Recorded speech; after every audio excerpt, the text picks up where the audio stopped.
Hello, everybody. Thank you, Chantel. So, my name is Abby, and I am an actress as well as writer and filmmaker. And I've lived in LA now for 2 years. And I am so excited to go into this topic because I come from a very unique perspective because I didn't go to undergrad for performing arts.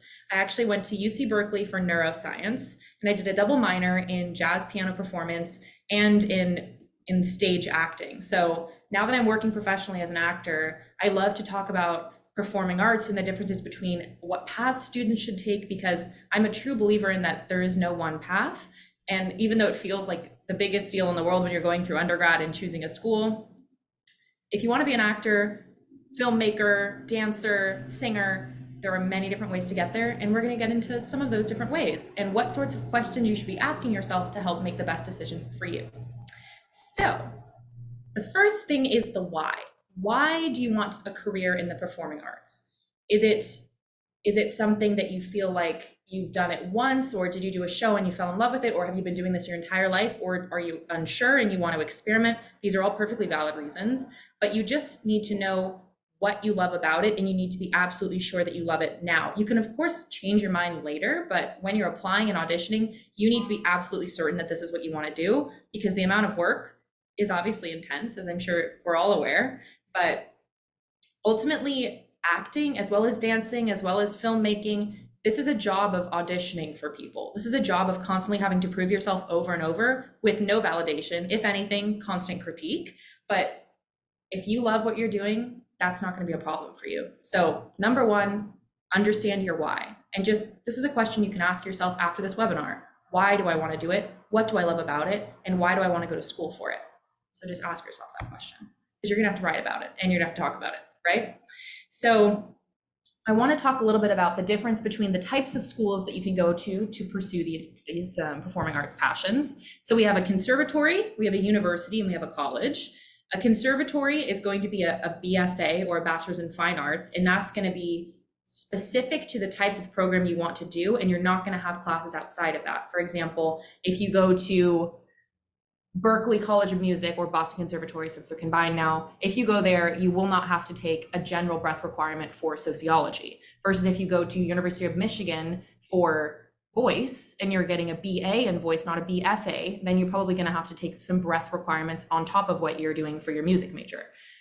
Now, the main difference I like to talk about with these is, do you want to have the idea of a backup plan? Do you want that matriculated in your college degree? Because then you have these other things that you can fall back on if halfway through your music major or dance major, you decide maybe this isn't exactly what I want to do. You don't have to entirely switch out of your school, because a conservatory, that's the only focus of the school.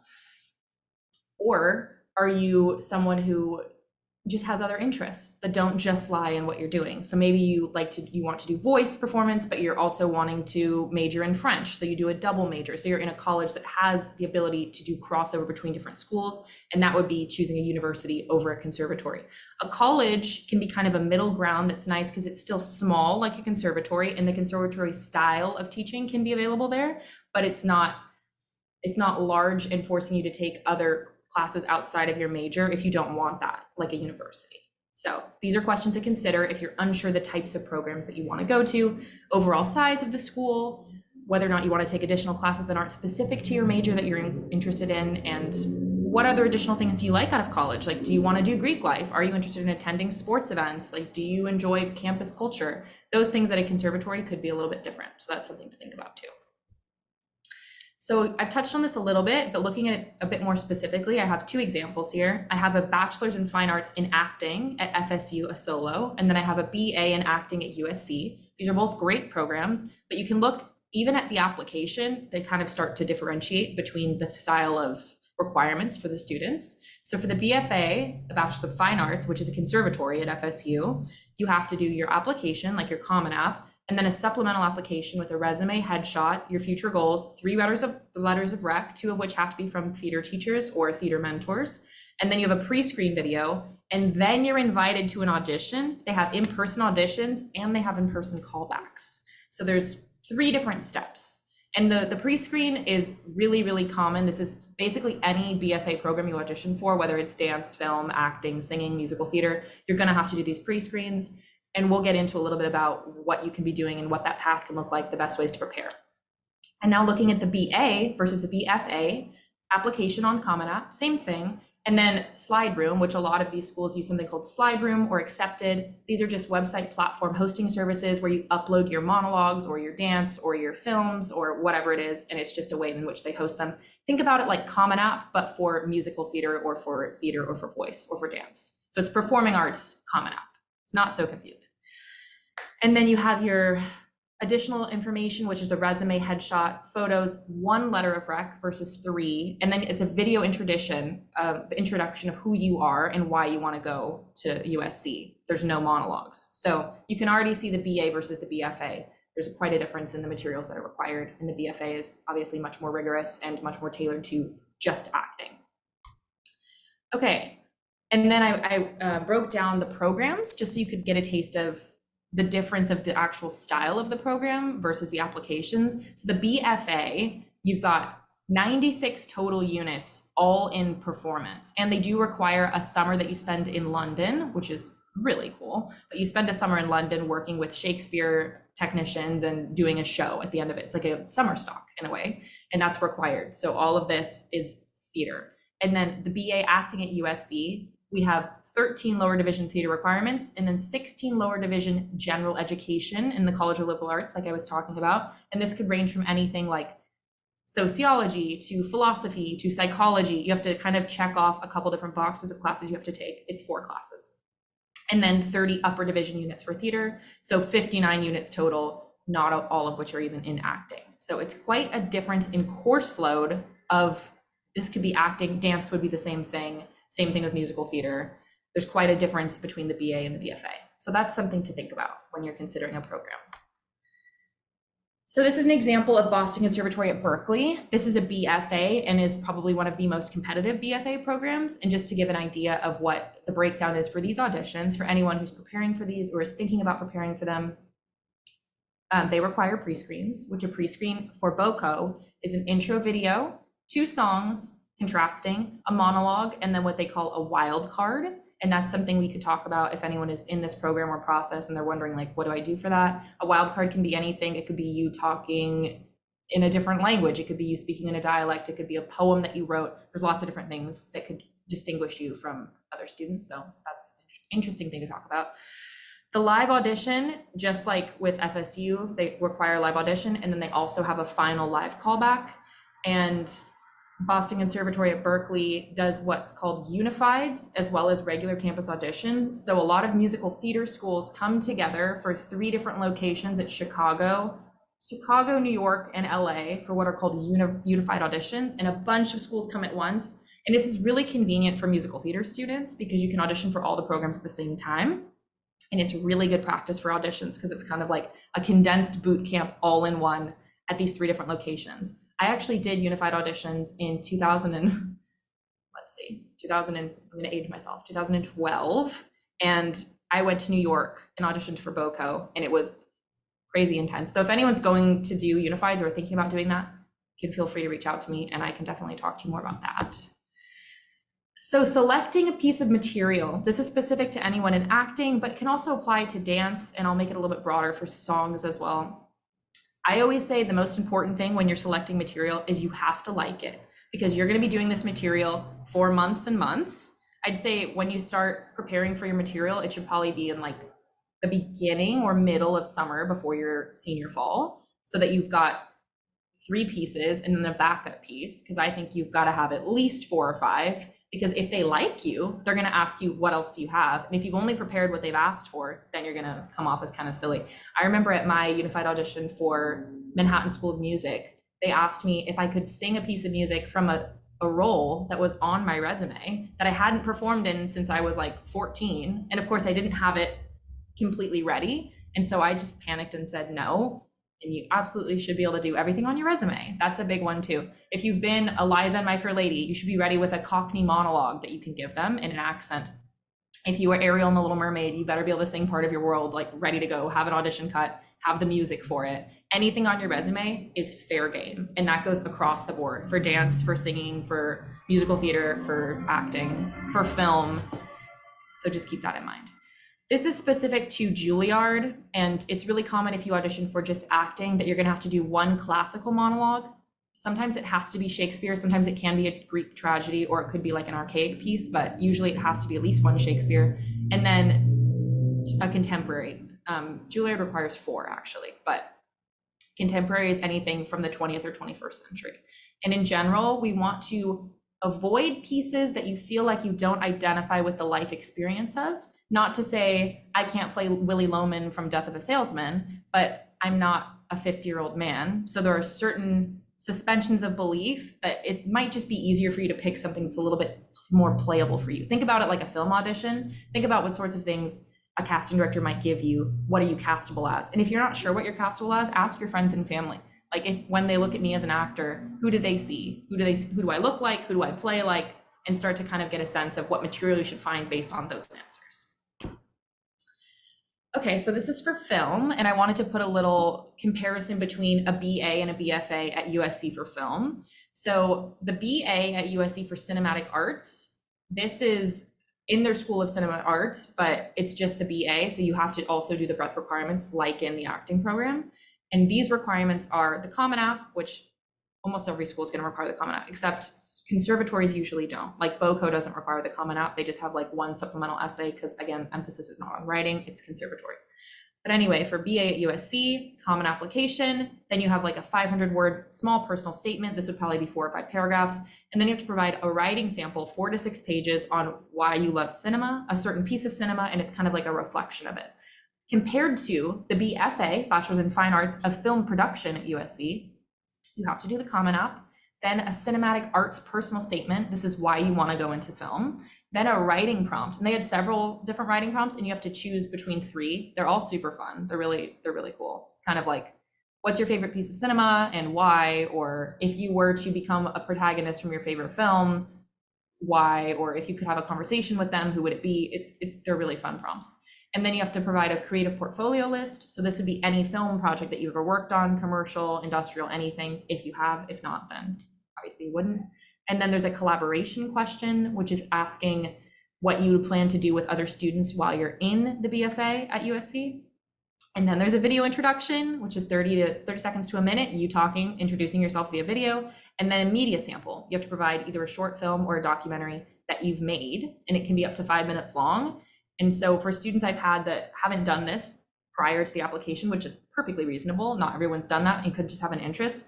Therefore, you have to create it for the application. So that's something to keep in mind. And if this is lighting you up, then maybe film is something that is a consideration for you.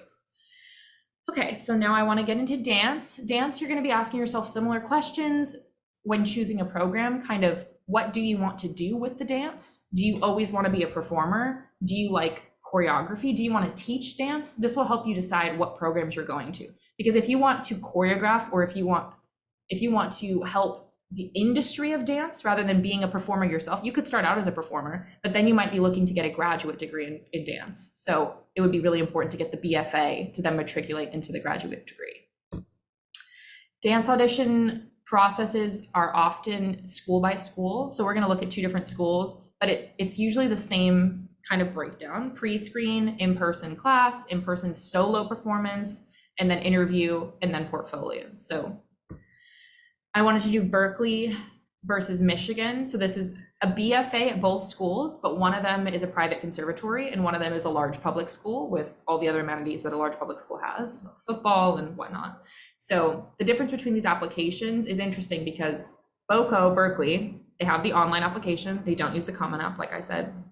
And then it's an in-person audition and you have to attend 2 different classes in varying styles. There's one that's going to be more classical, like ballet, and then there's another that's contemporary. And you have to do a 90-second solo in each of those 2 classes. And then they do callbacks that are also in person, and then they accept their students. Versus at Michigan, you have the Common App application, and then you have 3 video requirements. This is before you're even like accepted to have a callback or anything. So this is like a pre-screen. You have to do one solo piece of your own choice and then 2 selections from their website, and they provide choreography for you to learn, and they give you a time frame to learn it in.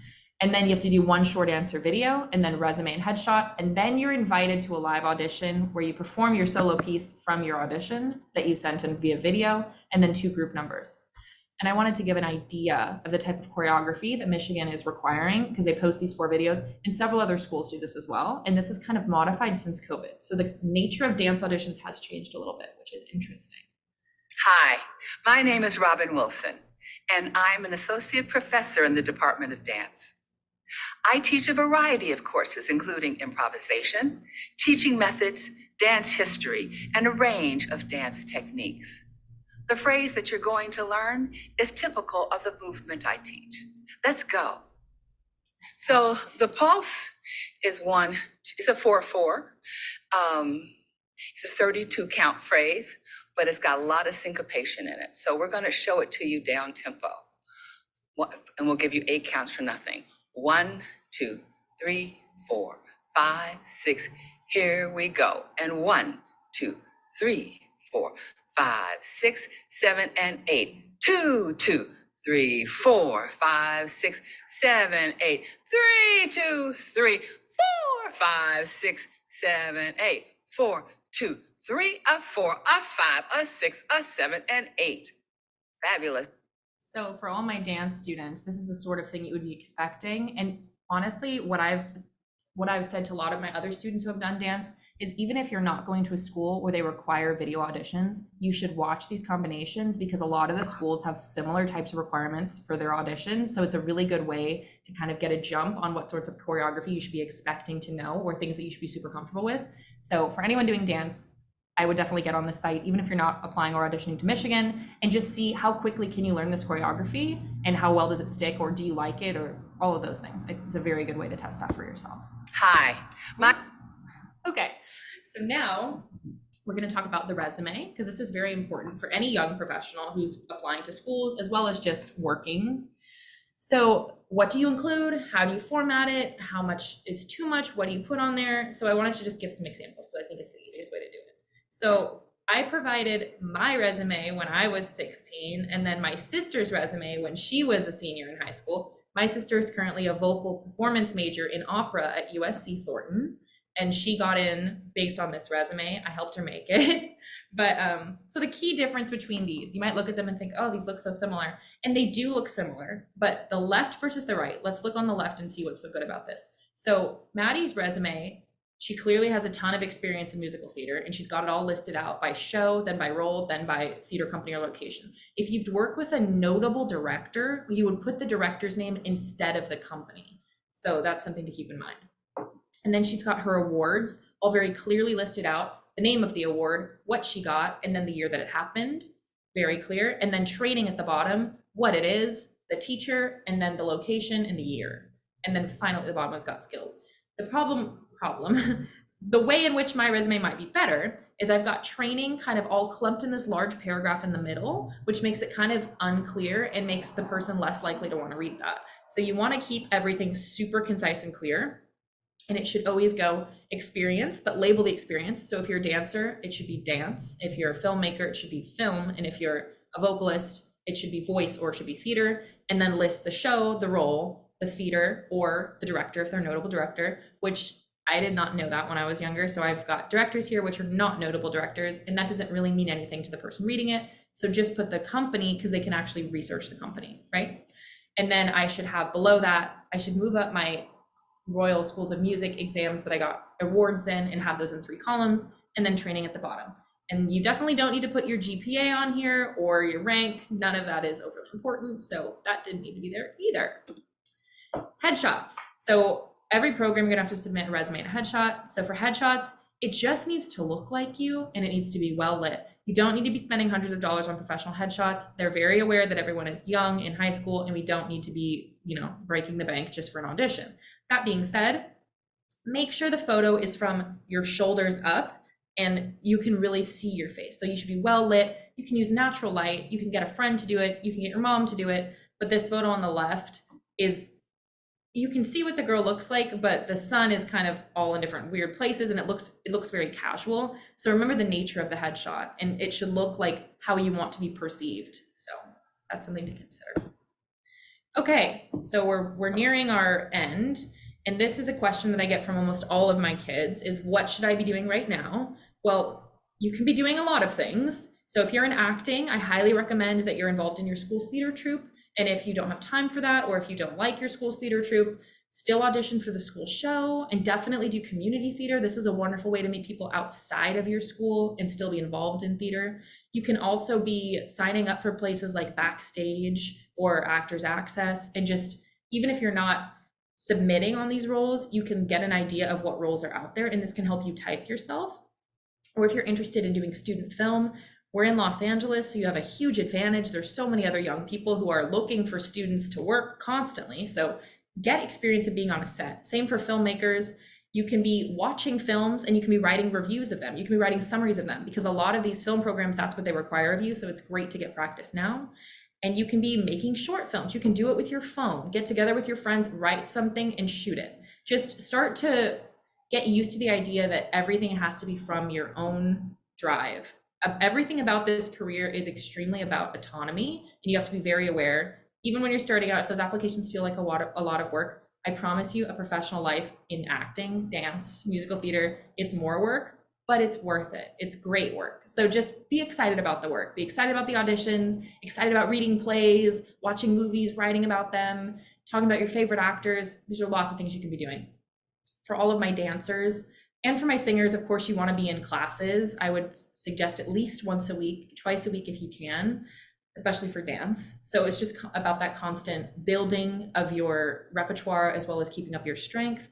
For musical theater, I recommend students take jazz and ballet at least 2 years of each. If you can be taking them simultaneously, that's even better.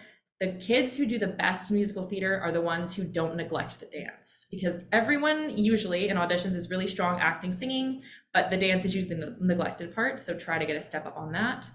For acting, you can be reading plays, choosing material, and just practicing monologues yourself.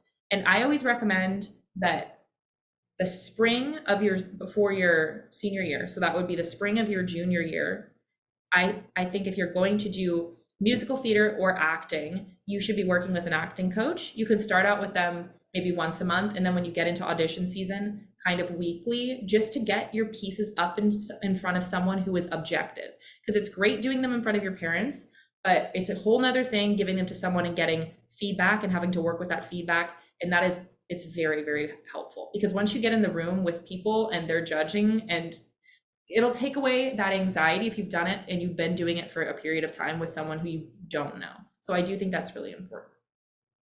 As well as dance competitions, theater competitions, anywhere you can get awards or recognition or be constantly in that environment, I highly recommend. If anyone has questions on what they should be doing right now, feel free to put that in the chat. So final thoughts on this whole performing arts thing. Don't let the work dissuade you from wanting to do it. If you know that you want to do it, then you absolutely should, and you should not let anyone dissuade you. There is no one path. You can be a neuroscience major at UC Berkeley and then be a professional actor. It doesn't matter. If you want to do it and it's what you're meant to do, you will do it. So this whole process of college applications and BA versus BFA, should I do dance or should I do choreography or should I do film or film production? You will figure it out, but at least give yourself the chance to figure it out. That's why I highly encourage trying as much as possible while you're still in high school and have all these amenities around you, especially in LA, because art is very collaborative. And if you put out what you want to get back to you, you'll be much more likely to find where you fit in this crazy performing arts world. So, and above all, break a leg, because of course these auditions, they're not going to stop, but I understand why the college auditions feel so heightened, that it's so competitive, so many people do it, but ultimately, if you love it, that will show. So now I'm gonna open up the floor to questions. If anyone has any questions, I am happy to take them. Yes, we do actually have one question. The question is, first they said, thank you for the great information. Can you please recommend some good acting competitions in Southern California if you know of any? Yes, this is a great question. I'm trying to think. For high school students. Off the top of my head, I don't, but I have a list. And so whoever's question that is, if you send your email in the chat, I will send you the list that I have. Yeah, because some of them, there's been a change in the way that they were doing them, and some of them are like online now that used to be in person. So, but I will send a list of online and in person to whoever that is. Perfect. And they can actually also email contact@gecollegeprep.com, and then we can forward your question to Abby. And that way we will have your email address and she'll have yours as well.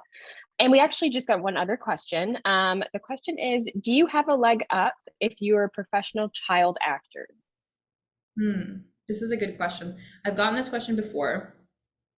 I would say yes.